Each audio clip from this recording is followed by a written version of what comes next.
So what happens when a powerful king who is absolutely convinced that death is the final curtain comes face to face with a sage who can pull that curtain right back? Well, that's not just some hypothetical question. It's actually the heart of an ancient story about an epic philosophical showdown. Our story comes from this ancient Buddhist text, the Sutra of King Mahā-Nyāya.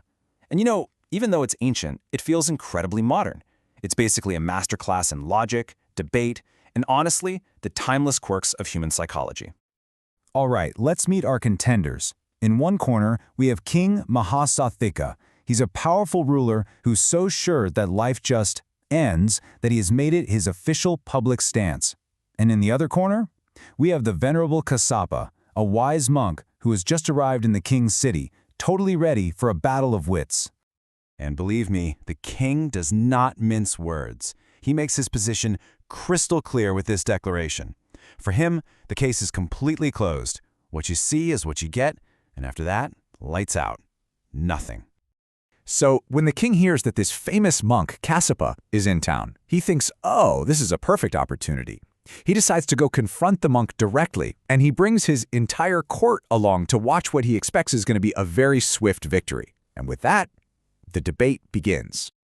The king kicks things off with a super practical, almost lawyerly kind of argument. He's not interested in faith or what some scripture says. He wants proof. His whole challenge is grounded in a simple lack of evidence. Where are the witnesses? Okay, so here's the king's logic laid out step by step.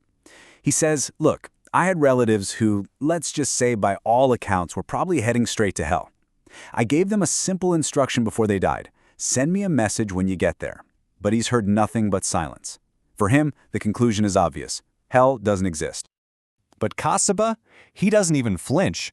He responds, not with scripture, but with a parable that he knows the king will understand. He asks, Your Majesty, if one of your own criminals, on the way to his execution, begged for a quick break to go visit his family, would your guards allow it?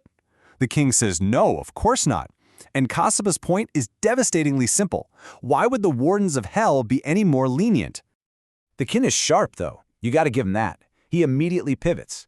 Fine, he says. The damned are prisoners. I get it. But what about the righteous? Surely the people in heaven would be free to come back and tell us all about their joy. Kāśyapa's response is just pure poetic logic. He paints this powerful picture. Imagine a man is rescued from this disgusting, filthy cesspit. He's now clean, he's wearing fine, fragrant clothes, he's happy. Would that man willingly choose to dive back into all that filth just to describe it? The answer is so obvious. Heaven, Kāśyapa is saying, is so blissful that returning to the muck and grime of earthly life would be completely unthinkable. Now the king, even though he's been cornered, is not ready to give up.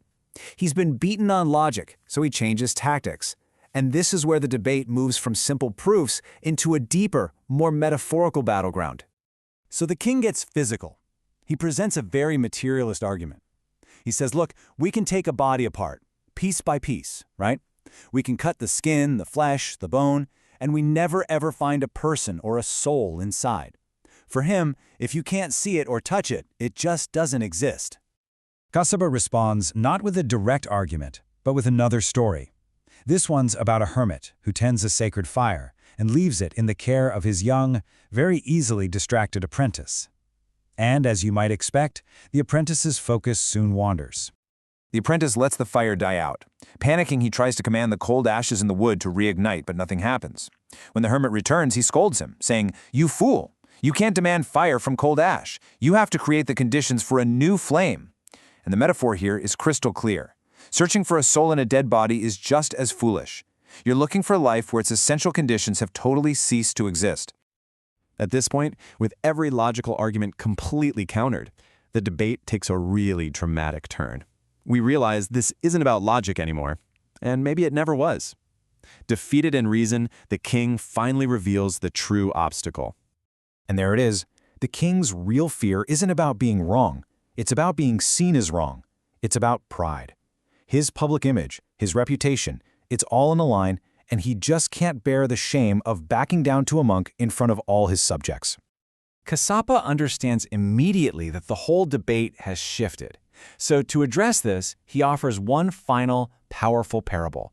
It's a story of a pig and a lion. In the story, A pig covers itself in filth and challenges a lion to a fight.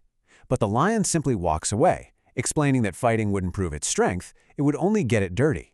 The pig is already defeated by its own nature. With this, Kāśyapa basically bows out, refusing to get down in the mud and wrestle with the king's pride. And just when it seems like it's a stalemate, with the wise man walking away, the story delivers its most stunning twist. The king, after a moment of silence, makes a shocking admission that reframes, well, everything. With that one sentence, the entire debate is just turned on its head. The king confesses that his arguments were never about genuine disbelief, but about something else entirely. You heard that right. He was convinced from the very start. That very first parable, the one about the prisoners of hell, that had been enough to completely change his mind. So the entire debate, all the challenges, all the parables, all the stubborn denials, it was all a test. The king just wanted to see how deep Kāśyapa's wisdom really went. He wasn't defending a belief. He was plumbing the depths of a truly great mind. And with his curiosity satisfied and his mind truly opened, King Mahā-Nyāya undergoes a complete transformation. He publicly takes refuge in the Buddhist path, vowing to live by its core ethical principles for the rest of his life. The debate is over, and for him, a whole new journey has just begun.